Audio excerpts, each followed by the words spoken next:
The Digisight 3 is Foxeer's latest micro-sized camera for the HDZero system, and I finally had the opportunity to put it to the test. In this video, I'm going to show you how this camera performs, and we'll talk about how it stacks up against the competition so you can decide which camera you want to put in your next HDZero build. We're about to get to the flights, but before we do, there are 3 things that I want you to know about these tests. The first is that I'm using the Starlight version of the Digisight 3.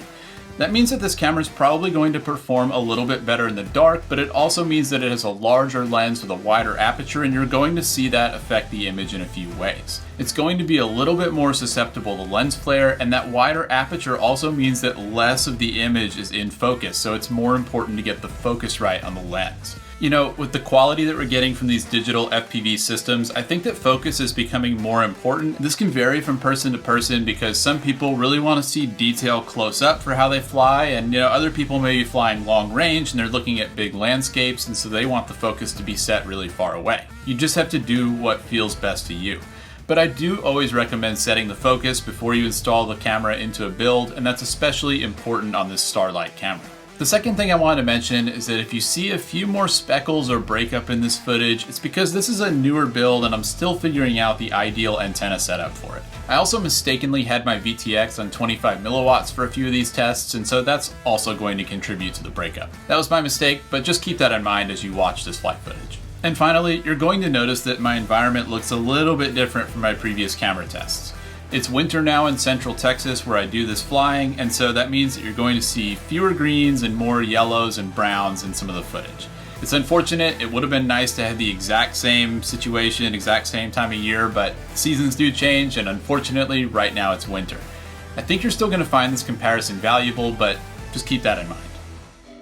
As we move into the flight testing, I first want to give Foxeer props because this camera looks much better than the previous Digisight 2. Now this camera is a micro-sized camera, so it won't be able to fit in the smallest builds, but this image quality is greatly improved and they deserve credit for that. Also, my Digisight 3 does have the newer fixed firmware. If you aren't familiar with what happened there, the very first batch of these cameras had incorrect firmware that affected the colors. I had gotten that camera and I sent it back for a replacement, so I'm certain that my camera does have that newer firmware. And you don't have to worry because any Digisight 3 you buy now is going to have that fixed firmware. In general, I do find myself liking the colors I'm getting from this camera. You'll immediately notice that it's very saturated, perhaps to the point of being too much. But I do like that high saturation look in general, and I was able to get some really nice colors out of this camera. And it's a good thing that I like this high saturation look because unfortunately the Digisight 3 doesn't offer any user adjustable camera settings.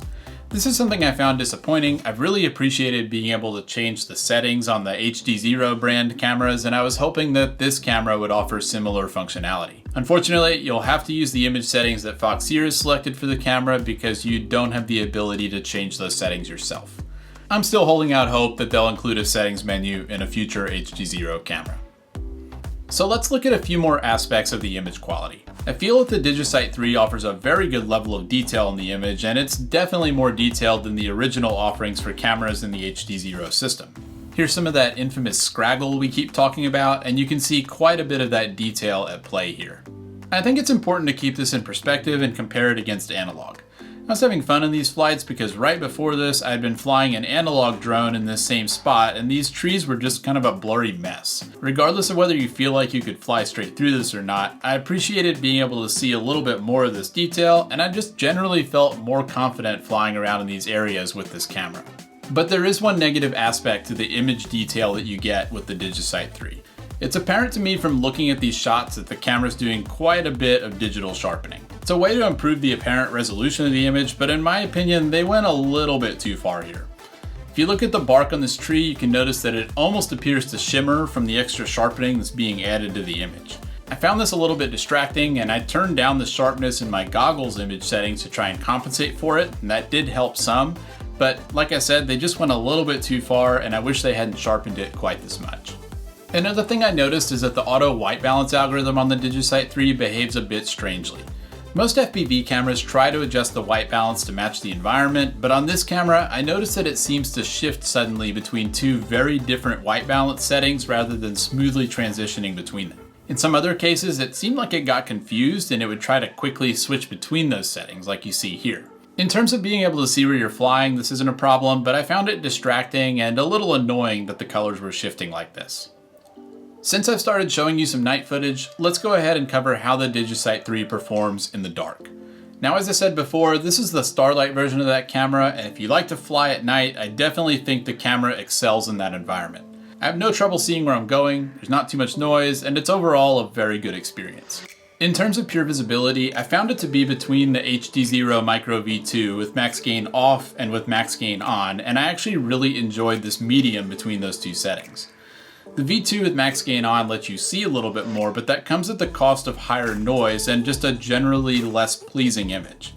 The Digisight 3 lets me see a little bit more than I can on the Micro V2 with max gain off, but it keeps the noise level down. Like I said, I think this is a really good balance between those two settings on that other camera.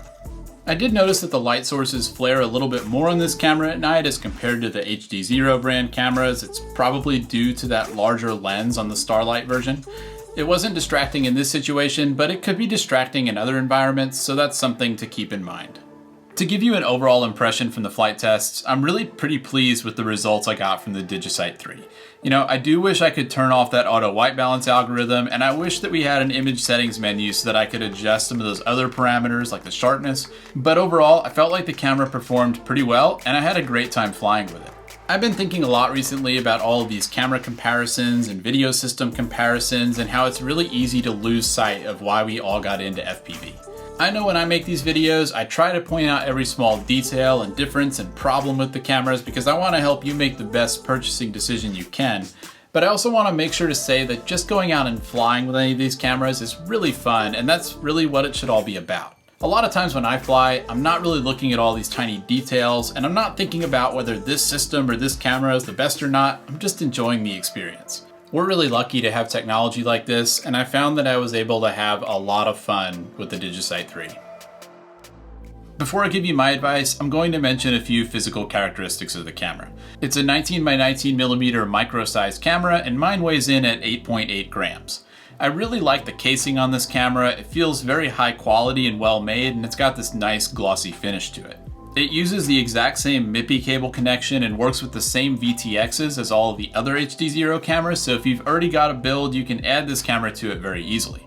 I installed mine in a new build. This is a 533 Tiny Trainer, and that's what I used for most of the flight footage you saw in this video. So with all that said, the question we set out to answer is whether you should buy the Digisight 3. In my opinion, I think it's earned a place among the newer batch of HDZero compatible cameras. I've been kind of referring to the Micro HDZero V1 and V2 and the Nano HDZero camera as being part of a generation 2 of cameras for the HDZero system, and I think that the Digisight 3 holds its own in that lineup. Its image quality has a lot more in common with those cameras than it does with the original Runcam Nano or the Foxeer Digisight 2. Things have really come a long way. If I had my pick of all these cameras, I think I'd still personally pick the Micro HDZero V2 for a few reasons.